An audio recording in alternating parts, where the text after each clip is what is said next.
이때에 요나는 거의 이제 생명을 잃어버릴 그런 지경이 되었습니다.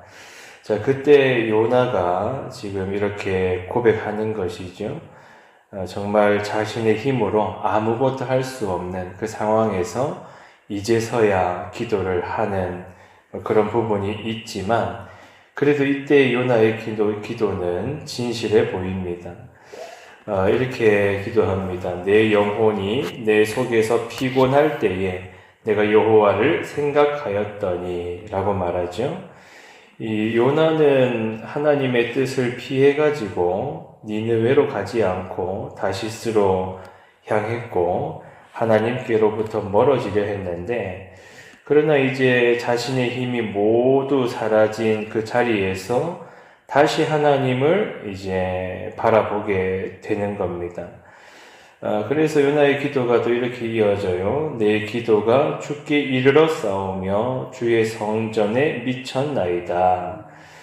근데 지금 요나는 물고기 뱃속이잖아요. 예루살렘 성전과는 아주 멀리 떨어진 곳이고 물고기 뱃속에 갇혀 있습니다만, 그러나 이때에도 동일하게 하나님께서 성전에 이제 그 당시 임재해 주시겠다고 한 거지, 그렇다고 그곳에 갇혀 계신 분이 아니기 때문에 요나가 어디에서 기도하고 하였어도 하나님께서는 자기 백성의 목소리를 들으신다 하는 것이죠. 그래서 우리의 기도도 이렇게 예배당에 나와서 드리는 기도도 들으시고, 또 이렇게 일터에서 마음으로 외치는 기도 소리도 들으시고, 또는 병원 침대에 누워 있을 때 그때에 기도할 때도 들으시고, 또 잠들지 못하는 밤에 눈물로 흘리는 기도도 다 들으신다 하는 겁니다. 그러니까 하나님께로 마음을 돌이키고 기도하고 그렇게 주를 바라보는 순간에 또 은혜의 길은 언제나 열려 있다 하는 것이죠. 그래서 요나는 이어서 이렇게 말합니다. 8절입니다. 거짓되고 헛된 것을 숭상하는 모든 자는 자기에게 베푸신 은혜를 버렸사오나. 지금 요나가 또 자신을 돌아보기도 하고 이러면서 하나님보다 더 의지하고 그랬던 것들이 우상이 될 수 있다는 것을 생각을 하는 겁니다. 오늘날에 우리로 따지자면은 그 시대에도 마찬가지입니다만, 인간이 섬기는 대표적인 어떤 우상이 돈이라고 할 수 있겠고, 또는 사람들의 인정이나 또는 자신의 어떤 경험이나 내 판단을 더 의지하는 것도 우상이 될 수 있겠죠. 왜냐하면 요나가 지금 자신의 뜻을 붙들고 다시스로 간 거잖아요. 자신이 지금 니느웨 사람들에 대해서 다 판단해버린 거 아닙니까? 요나가 저 사람들이 무슨 은혜를 받냐, 나는 그걸 인정하고 싶지 않다. 그래서 니느웨 사람들에 대한 요나 자신의 판단이 하나님의 그 긍휼하심보다도 옳다고 여겼기 때문에 그런 어떤 교만조차도 지금 이 바다 깊은 곳에서 절실히 깨닫게 된 것입니다. 누가 구원의 주인이시냐? 무엇이 우리를 구원할 수 있느냐? 요나가 지금 이 깊은 바닷속에서 물고기 뱃속에 있다 보니까 지금 요나는 정확히 자기가 어디 있는지도 몰랐을 거예요. 근데 이상한 겁니다. 분명히 바닷속인 건 맞는 것 같은데 자기가 바다로 던져졌는데 지금 살아있거든요. 그러니까 이 요나가 이 어둠 속에서 깨닫게 되는 것이 자신의 생각도, 또는 이렇게 배를 탈 때 돈을 냈던 그 배싹도, 돈도, 그 어떤 것들도 자신을 구원할 수가 없다는 것을 이제 알았던 것이죠. 그래서 요나는 고백합니다. 나는 감사하는 목소리로 주께 제사를 드리며 나의 서원을 주께 갚겠나이다. 그리고 이제 요나서 전체를 관통하는 이제 한 문장이 나오는데 9절 하반부에 보시면 구원은 여호와께 속하였나이다 하니라 말합니다. 자, 구원은 여호와께 속하였나이다. 사실 하나님께서 요나를 이렇게 죽이려고 하셨다면 그냥 죽일 수도 있었겠죠.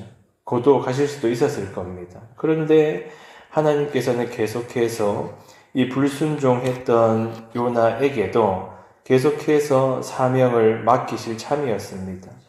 그래서 이 고백을 하게 하시는 거죠. 이 고백이 진실로 터져 나오게 하시는 거죠. 그렇지. 구원은 여호와께 속하였다. 지금 요나가 이 바닷속에서 스스로 올라올 수도 없고, 요나가 물고기 뱃속에 있는 걸 알았다고 한들 아무런 방법이 없습니다. 할 수 있는 것이라고는 하나님을 부르고 은혜와 자비를 구하는 일이었죠. 그야말로 구원은 여호와께 속하였습니다. 우리도 마찬가지입니다만 이때 사실은 요나도 이스라엘 백성들도 다 마찬가지죠. 그들이 하나님을 찾은 것이 아닙니다. 하나님께서 우리를 찾아오신 것이고 또 나아가서는 예수 그리스도까지 이어질 때에 우리가 죄의 값을 치른 것이 아니고 그리스도께서 모든 죄값을 치르셨다. 그러니까 우리의 믿음을 끝까지 지키는 것도 내 힘으로 서는 것이 아니고 하나님께서 자기 백성을 붙들어 주는 것입니다. 그러니까 구원의 이 시작도, 구원의 과정도, 완성도, 모든 것이, 그 구원의 모든 것이 하나님께 속하였다.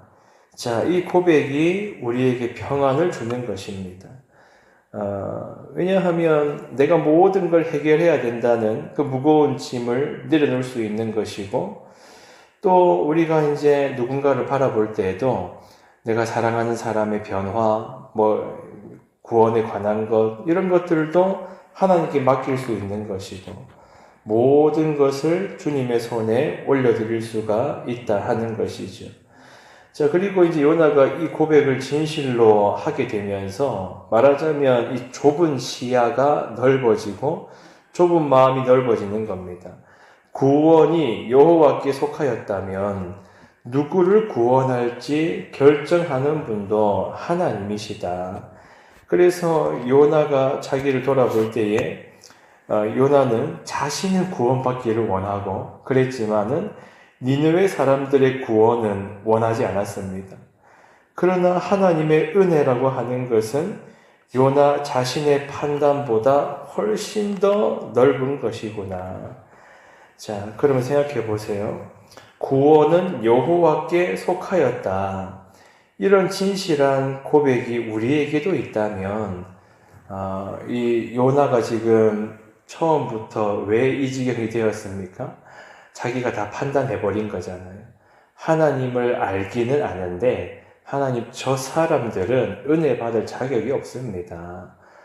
용서하지 마십시오. 싫어요. 이게 요나의 불순종과 교만 아니었습니까? 그런데 구원이 여호와께 속하였다는 것을 진실로 고백하면서 보게 되는 것은 나도 자신도 자격이 있어서 구원받은 게 아니라는 것을 보게 되는 것이죠. 그래서 자기를 돌아볼 때에 정말 나도 아무런 자격 없고 하나님께 구원받을 만한 무엇도 없었는데 구원이 여호와께 속하였고 그 구원의 주권자이신 분께서 택하셔서 나도 구원받게 된 것이라면 그러면 마음이 어떻게 넓어지겠어요? 내가 품기 어려운 사람이라도 내가 인정하고 싶지 않은 사람이라도 하나님께서 베푸시는 은혜는 주님의 주권인 것입니다. 자, 그래서 이렇게 요나의 마음이 이 물고기 뱃속에서 다듬어지고 자신의 모습을 돌아보게 되고 또 정말로 구원은 하나님께 속하였다. 이렇게 진실한 고백이 있은 뒤에 어떻게 하십니까? 하나님께서 그 물고기에게 말씀하심에 요나를 육지에 토하니라. 자, 상상해 보세요. 요나가 지금 물고기 뱃속에 있다가 커다란 물고기였을 거기 때문에 그냥 우리가 편의상 고래라고 생각해 본다면 고래의 그 뱃속에서 있다가 팍 튀어나와서 육지로 탁 떠밀려 왔는데 그 요나의 꼴을 한번 생각해 보세요. 무슨 멀끔한 모습이었겠습니까? 그 안에 막 여러 가지 찌꺼기, 여러 가지 이물질들이 다 묻어 있었을 거기 때문에 아주 초라하고 냄새나는 모습이었을 거예요. 그러나 요나는 이때 살았습니다. 다시 시작할 기회를 얻었습니다. 다시금 선지자로서 하나님의 말씀을 들고 전할 수 있는 그 자리로 돌아오게 되었습니다.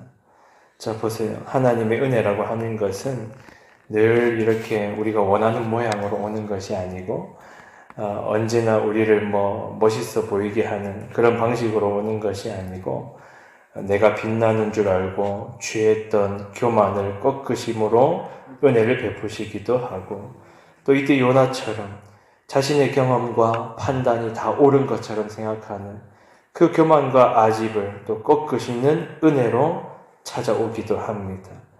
중요한 것은 구원의 주권자이신 분께서 다시 시작할 기회를 주셨다는 거예요. 그래서 우리가 붙들 말씀은 이것입니다. 구원은 여호와께 속하였기 때문에 그렇다면 우리의 삶도 주님께 맡길 수 있는 것이고 하나님 나에게 은혜를 베푸신 것처럼 또 하나님께서 택하시는 모든 사람에게 구원의 주권자께서 은혜 베푸신다면 하나님 우리도 주님의 그 마음을 품고 또 오늘을 살아보겠습니다. 복음을 전하겠습니다. 한 영혼을 구원하는 그 길로 저도 살아보겠습니다. 그렇게 주를 바라보면서 또 동행하시면서 감사함으로 또 겸손함으로 오늘 하루를 살아가시기를 축원합니다. 통성으로 주여 한번 외쳐 기도하겠습니다. 주여